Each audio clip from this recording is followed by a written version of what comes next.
Alright, what's up dudes? This is Tom Burkart in the 2015 Cadillac ATS Coupe, and this is a 3.6 liter V6 with all-wheel drive. So this is really like, this is a pretty loaded model. The base ATS Coupe of course comes with a 2 liter 4-cylinder engine. It's still really powerful, but you know, you can't beat there's no replacement for displacement, as they say. So feels good on first sitting. We're just gonna go out on the road briefly. We're at Autobahn Country Club in Illinois. So we've got the new logo on the steering wheel, which is nice. Looks pretty good. The ATS has been I've been a fan of the ATS for since it came out in 2013. I really like it. It's been sort of it's been a little confusing in the marketplace because it's not exactly clear. But, you know, it's just hard to tell like what the CTS is going for versus the ATS, and you wonder about the sizing of the vehicles. So I just really didn't know like who the buyer really was for it. But since spending more time in the CTS, I mean, the CTS is huge at this point. It's really big, and it's clearly aimed at the 5 Series to give this car room to point hard at the 3 Series. So this 3.6 liter V6 is very potent. I like it so far. Just got out of the BMW M4, which I wasn't really a huge fan of. I was on a track and was in the wrong gear repeatedly. It has an MDCT transmission, whereas this has an 8-speed automatic.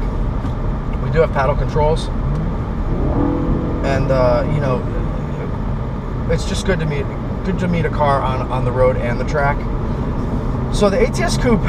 Okay, so we have not only lane departure warning with the safety seat, but lane departure correction, so it points you in the right direction. And it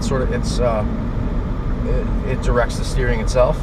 I don't have too much experience with these systems, but you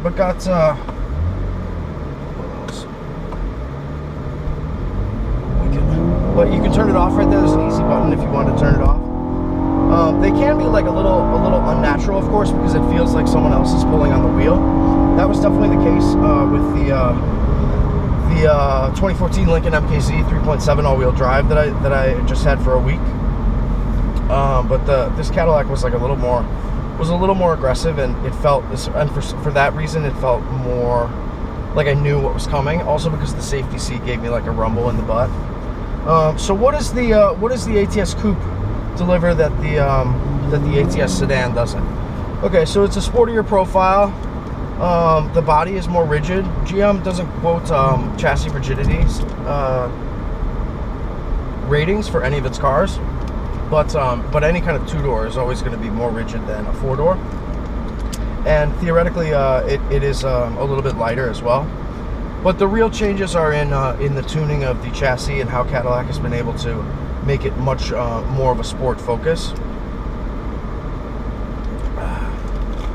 So this the car feels good. The steering is still really light, which is a little bit unusual for you know, in a lot of all-wheel drive cars, the steering becomes heavier and is not